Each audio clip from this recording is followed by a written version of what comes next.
একটা ট্রেন যার প্রতিটা কামরা বুলেট প্রুফ, যার ভিতরে রয়েছে বিলাসবহুল ডাইনিং রুম, ব্যক্তিগত cinema hall, high tech office room. আর এই ট্রেনেই সফর করেন পৃথিবীর সবচেয়ে রহস্যময় নেতা কিম জং উন। হ্যাঁ, প্লেন না, ট্রেনেই চলাফেরা করেন তিনি।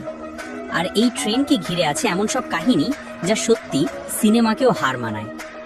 এই ভিডিওতে আমরা জানব কেন কিম জং উন প্লেনে না উঠে ট্রেনে ভ্রমণ করেন, কেমন দেখতে ভিতরটা, কিভাবে সুরক্ষা দেওয়া হয় এই ট্রেনকে, এবং কেন এই ট্রেন হলো বিশ্বের সবচেয়ে রহস্যজনক রেলযান। শুরুটা হোক একটু ইতিহাস দিয়ে। এই রহস্যময় ট্রেনের ব্যবহার আসলে শুরু হয়েছিল কিম জং উনের দাদা কিম ইল সুংয়ের সময় থেকে। তারপর কিম জং ইল আর এখন কিম জং উন 3 প্রজন্ম ধরেই এই পরিবার ট্রেনেই ভ্রমণ করে। কেন জানো? একটা বড় কারণ হলো নিরাপত্তা।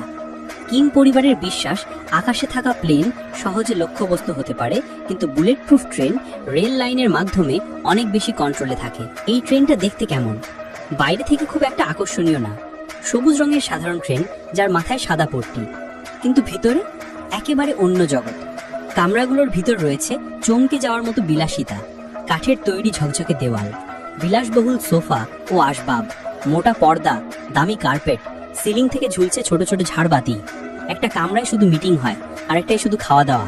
আছে একটা ছোট থিয়েটার যেখানে সিনেমা দেখা যায়, এমনকি জিমও আছে যাতে কিম জং উন ফিট থাকতে পারেন।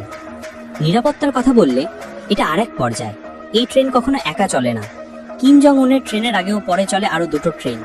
একটা থাকে সিকিউরিটি ও চেকিং এর জন্য, আরেকটা থাকে গার্ড বা প্রতিরক্ষার জন্য।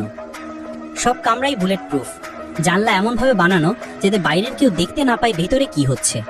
আর ট্রেনটা নিজেই এমনভাবে ডিজাইন করা যেন সেটা টার্গেট হলেও ক্ষতি না হয়। তাছাড়া ট্রেন যেখানেই থামে সেখানে আগে থেকেই মোতায়েন থাকে সেনাবাহিনী ও বডিগার্ড। প্রতিটা স্টপেজ আগেই স্ক্যান করে ফেলা হয়। গতি ও প্রযুক্তি। তুমি ভাবছো এত ভারী আর সুরক্ষিত ট্রেন তাহলে ধীর গতির না? হ্যাঁ, খুব দ্রুত না, কিন্তু এটা ইচ্ছা করেই করা হয় যেন নিরাপত্তা নিশ্চিত করা যায়। কিন্তু এর ভিতরে প্রযুক্তির কোনো কমতি নেই।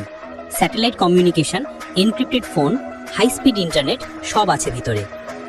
রহস্যময় রুট। কিম জং উনের সফর সবসময় গোপন রাখা হয়। তিনি কখন বের হচ্ছেন, কোথায় যাচ্ছেন, কেউ জানে না। ট্রেন কখনো চীন, কখনো রাশিয়া পর্যন্ত যায়। 2018 সালে কিম জং উন তার ট্রেনে চড়ে গিয়েছিলেন বেইজিং। তখন চীনের অনেক মানুষ প্রথমবার দেখেছিল এই অদ্ভুত ট্রেনটাকে। সবচেয়ে অবাক করা বিষয়, ট্রেনটি থামার সময় কেউ জানতেও পারেনি ভিতরে কে আছেন।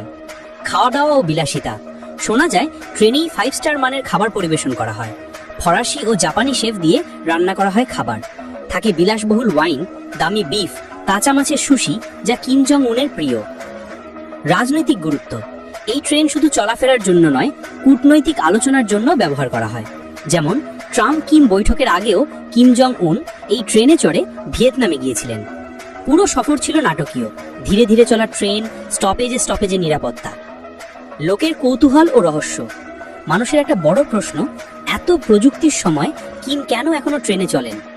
বিশেষজ্ঞদের মতে ট্রেন শুধু নিরাপদ নয়, এটা কিম পরিবারের একটা ঐতিহ্য এবং ক্ষমতার প্রতীক। এটা দেখায় যে আমি আলাদা, আমি সবার চেয়ে ব্যতিক্রমী। এবং সবচেয়ে বড় কথা, ট্রেন চলাকালীন সময় কিম জং উন পুরোপুরি কন্ট্রোলে থাকেন। প্লেনের মতো উচ্চতা বা ঝুঁকির ভয় নেই। শেষ কথা, এই ট্রেন আমাদের মনে করিয়ে দেয় ক্ষমতা ও রহস্যের মিশ্রলে কিভাবে একটা বাহন হয়ে উঠতে পারে প্রতীক। কিম জং উনের এই ট্রেন শুধু একটা বাহন নয়, এটা একটা চলন্ত দুর্গ যা পুরো দুনিয়ার নজর কাড়ে। তুমি কি মনে করো, এমন বিলাসিতা, নিরাপত্তা আর গোপনীয়তা একসাথে শুধু কিম জং উনের ট্রেনেই দেখা যায়? কমেন্টে জানাও তোমার মতামত। ভিডিওটা ভালো লাগলে লাইক দিও আর অবশ্যই সাবস্ক্রাইব করবে।